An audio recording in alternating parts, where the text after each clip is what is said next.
Hello po muli mga katambay, nagbabalik po ang inyong lingkod, si Kamano po, dito po sa Tambayan Makabayan, komento po na inyong lingkod. Ito po, komentuhan po natin mga katambay, ito po talagang pinag-uusapan po mga katambay, lalong-lalo na sa social media, at ganun din po ngayon, na nagugulantang po ang ating pamahalaan kung paano po nila ipagtatanggol po ang ating Pangulong Marcos mga katambay. Dito po sa lumabas na napakalaking issue po na sinasabing magpapatotoo na ang Pangulong Marcos ay isang adik mga katambay. Ito po, panuorin po natin at komentuhan po natin ang video na lumabas po. Ito po pinalabas po sa Amerika mga katambay na ginanap din po isang maisog bago po, bago po ang sona ng Pangulong Marcos. Ilang oras lang po mga katambay. Ito po, panuorin po natin at komentuhan po natin.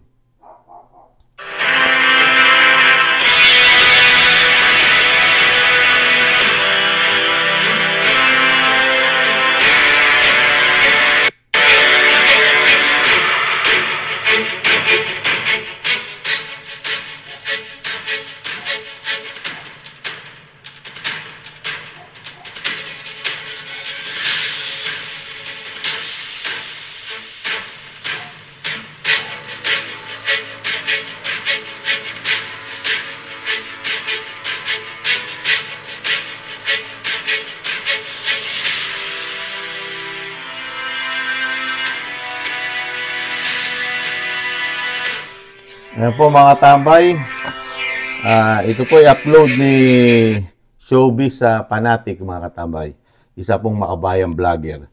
Ito po ang sagot naman ng pamahalaan mga katambay. Sumagot po ang pamahalaan dito po sa isang sekretary po ng DND o Department of National Defense na si Gibo Teodoro mga katambay, kung paano po nila pasinungalingan ang video na ito. Panoorin po natin at ikomentuhan po natin.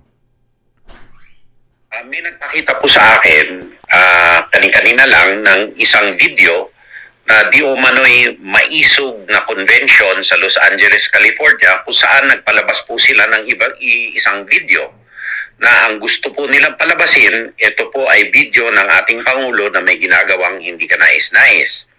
Pero kitang-kita po dito sa video na hindi po yan ang ating Pangulo.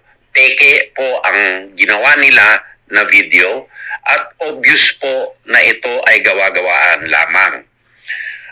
Ngayon, maliwanag na po sa akin, mga kababayan, na meron po talagang matinding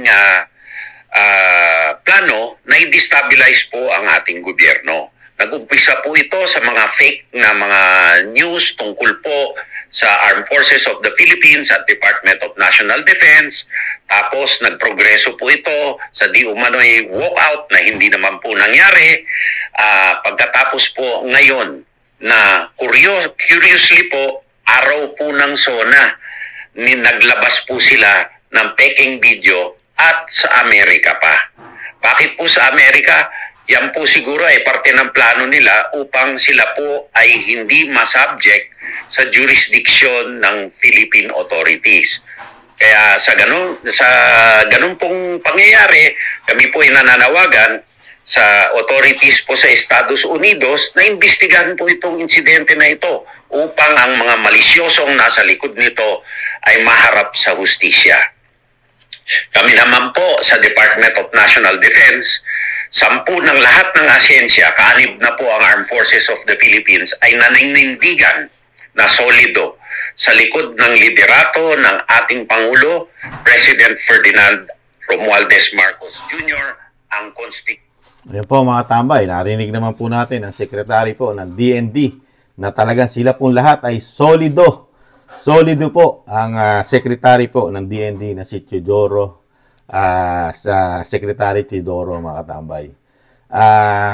Ang nakakalungkot lang po, pinagbasihan mo lang yung sinabi na panood mo yung video. Tapos fake na mga katambay. Fake na yung video. Una-una, bata pa po yung itsura nung nasa video po, di po ba? Napanood naman natin. At ito po ay sa tingin po ni Kamanong at lumalabas din po sa mga balita, lalo sa social media, ito po nung panahon na siya ay senador pa, mga katambay. Senador pa. At meron din po pahayag ang isang sekretary po ng DILG may pahayag po doon, ang pinagbasihan naman po ay tenga, mga katambay. Tenga naman po ng Pangulo ang pinagbasihan, mga katambay. Kasi may angle po ro na pinakita po ng DILG Secretary po na nakayuko po ang batang Marcos at pinagbasihan naman po ron ang isang Marcos na senior citizen na ay diretso naman po ang tenga. Iba po angle pagka nakayuko po tayo, di po ba? Saka po, yung muka, yung mata, yung lips, yung ilong, iisa po mga tama, iisa. Iisa ang shape ng muka, iisa. Pati po ang forehead, ang noo, iisa rin po. Maliban lang po sa sinabi nila kaisa-isahan, yung tenga, mga katambay. Bakit po doon nila pinagbabasyan? Doon lang po ba mapapatunayan ng isang pangulo ng bansa ay hindi user, hindi addict, mga tambay? Di po ba? Meron na po tayong teknolohiya ngayon, mga tambay. Di po ba? Para malaman mo isang tao na hindi addict, dapat po ito ay suriin. Suriin po.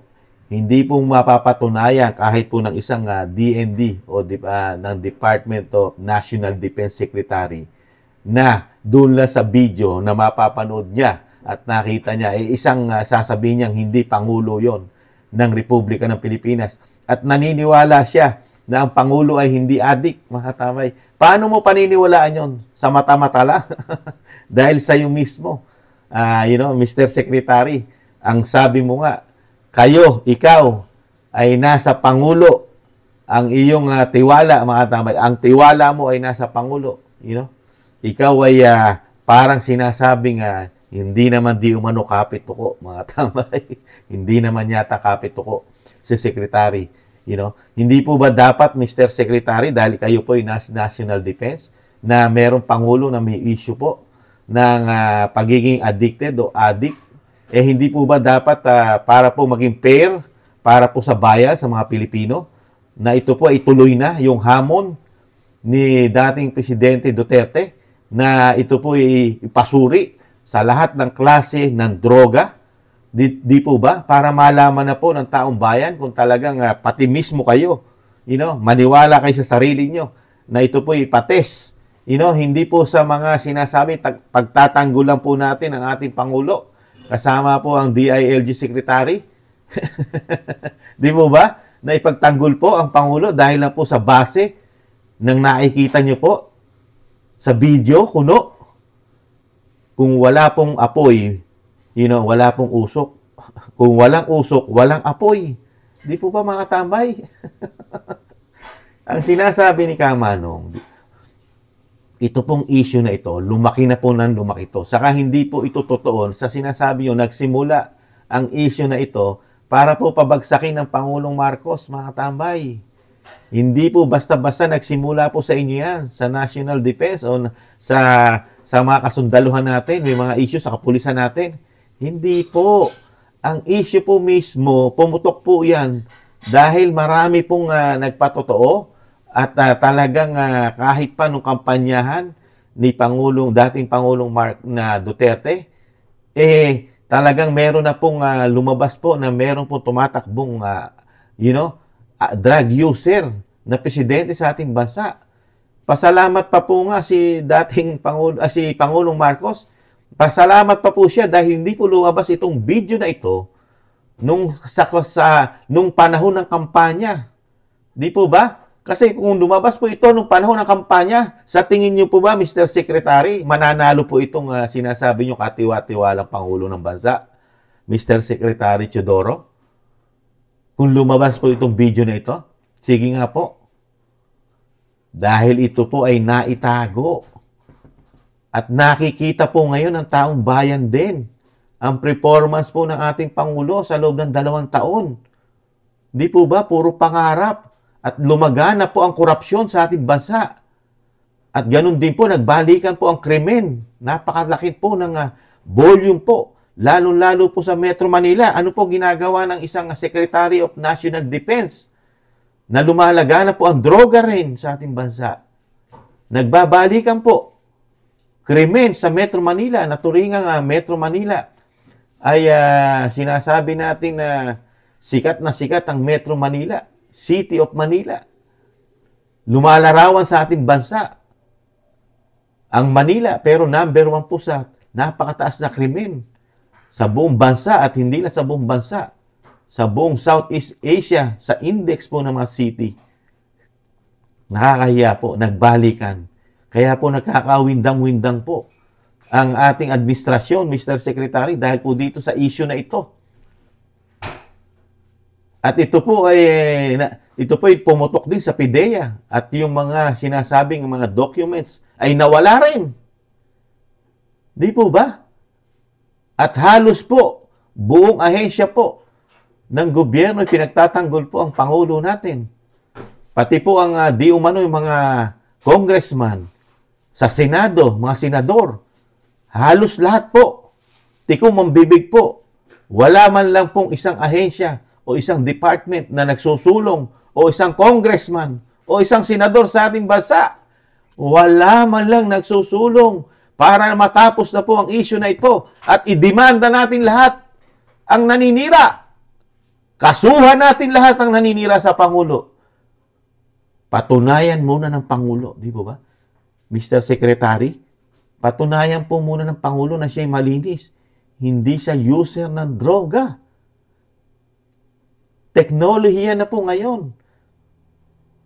Magpa-test na po ang Pangulo ng Pilipinas. Isama na po kayo, di umano, at isama na rin ang Secretary ng DILG. Di po ba? Magsama-sama na po. Para po talagang masabi niyo po na malinis po lahat ang nasa ahensya ng gobyerno ngayon. Pati ang First Lady, di umano, isama na rin po ang First Family. Di po ba?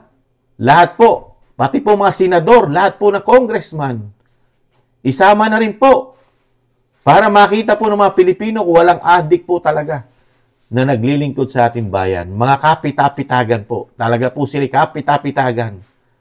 Di po ba? Lahat po ng klaseng test. Una-una na po sa dugo, sa buhok. Huwag na po sa ihi. Nagagawan po ng paraan ng ihi, mga katambay. Di po ba? Mr. Secretary, hirap na hirap po kayo ngayon. Lalo-lalo po ang mga sinasabing isimada vloggers sa social media. Hirap na hirap po para ipagtanggol po. Kahit po may natuklasan po ang ibang vlogger na meron po enforcement, binabayaran di umano para po ipagtanggol at siraan ang mga Duterte. Lalong-lalo na ang BP Sara na talagang sa tingin po nila o kahit po siguro kayo di umano sa tingin nyo, alam nyo po ang susunod na Pangulo. Sa ngayon po, sa ganitong issue, sa tingin nyo po, Mr. Secretary, ano po ang makikita at ano ang nasa loobin ng mga Pilipino rito, mga katambay, sa ganitong issue?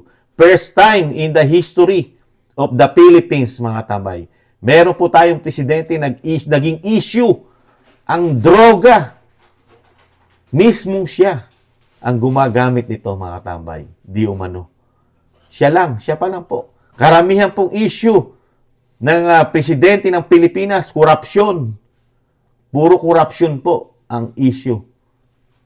Pero ito po, katangay-tangay po. Kasaysayan po ito, mga tambay, na meron po isang presidente di umano na ang kanyang history sa kanyang likod, sa kanyang balikat, nakapatong ang isang history na siya'y adik. Di po ba? Tapos, tumagal po ng taon, buwan, araw, na wala pong imik ang ating Pangulo. Hindi niya tinutuldukan yung issue na ito. Ano po iisipin namin? Ano po iisipin ni Kamanong, Mr. Secretary? Ano po iisipin? Di po ba? Napakahirap po magtanggol sa isang tao o lalo sa isang Pangulo kung wala po nakikita ang mga Pilipino. Na pruweba o proof po nyo na proof na galing sa Pangulo. Dahil ngayon po, high-tech na po ang bansa. Napakabilis na po lahat. Wala na pong imposible sa ating panahon ngayon, Mr. Secretary. Hindi na po pagbabasihan ng litrato o video, lalo po pag droga na pinag-uusapan. Drug test na po ngayon ang pinagbabasihan, Mr. Secretary. I-push nyo po para po, pati po kayo, hindi po mawala ang tiwala sa pagiging sekretary nyo ng National Defense, Mr. Secretary. Nagiging bias po ang inyong paningin at may kinikilingan po kayo. Hindi po kayo para sa bayan, Mr. Secretary di umano.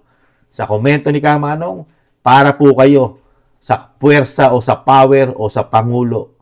Doon po kayo, hindi po sa paglilingkod sa taong bayan. Ang pinoprotektahan niyo po, ang isang presidente na may issue ng droga na hindi pa tinutuldukan ng Pangulo ng Pilipinas, hindi pa siya nagpapadrug test. Sa lahat ng klase ng test ng droga, malinis siya ang pangalan niya, malinis siya ang ipilido o ang sinasabing legacy ng Marcos. Meron na pong history ang Marcos sa pagiging dictator. Di mo ba? Corrupt, mamamatay tao. Tapos ito pa, idadagdag pa po sa legasiya o history ng Marcos ang pagiging presidente naman ng anak junior, drug addict. Ano pa po ang mangyayari sa history ng Marcos? Mga katambay, diktador, pagnanakaw, pagiging mamamatay tao. Tapos addict naman, drug addict naman ang anak. Mahirap pong makabangon. Lalo po sa droga, ito po'y nagiging peklat, balat, na habang buhay po dadalin kung ikaw ay meron itong issue na hindi mo tinutuldukan. Di po ba? Nakakalungkot lang mga katambay. Dito po, talagang kung hindi po tutuldukan ng Pangulo ng Pilipinas yung issue na ito, na may video na lumabas, wala pong mangyayari sa kanyang administrasyon. Mawawala po ang tiwala ng taong bayan sa presidente na hindi tinutuldukan ang kanyang pagkatao, ang kanyang issue sa droga. Mahirap kumuha ng tiwala kung mismong ikaw ay may tinatago sa iyong katawan, sa iyong pagkatao. Mahirap mong linisin lang ito. Itong issue ng droga, napakahirap pong linisin ito mga katambay. Sa tingin ni Kamanong, napakahirap linisin lang po ito sa salita, sa ipagtanggol, sa sasabihin ng mga nakapaligid dito, lalo sa mga sinasabing appointee. Mga appointee po ito. Mga sekretary, inappoint po ito ng Pangulo. Kaya po ito po lahat kapit tuko, di umano sa kapangyarihan. Kapit tuko. Dahil 6 na taon po na di umano may mga pakinabang po yata ang mga ito. Di po ba? Kayo po mga tamba, ano po sa tingin nyo? Pwede po nyo i-comment sa ating comment section. Lumabas na po. Karapatan po natin magkomento mga tambay. Demokrasyang bansa po tayo. Muli po, si Katambay Manong po, nalulungkot po. Kung hindi po tutuldukan ito ng Pangulong Pilipinas, wala po mangyayari. At delikado rin po ang buhay ng Vice President, mga katambay. Huwag naman po sana. Baka magdelikado di umano sa ganitong sitwasyon na ang Pangulo ng Pilipinas may problemang napakalaki at problema po ito napakalaki sa buong mundo. Yung droga. Napakahirap po itong problema na ito. Lalo pa ngayon sa isang commander-in-chief. Baka kung saan pumunta. Huwag naman sana magkawindang-windang ang ating bansa kung meron tayong presidenteng addict o user. Nakakalungkot. Muli po si Katambay Manong po, nag-iiwan po na sana po malagpasan po natin ng ating bansa ang problemang ito at maiayos pa at makabangon pang muli mga katambay. Sa muli po, paalam po, ingatan nawa, lalo na ang ating bansa. Bye-bye!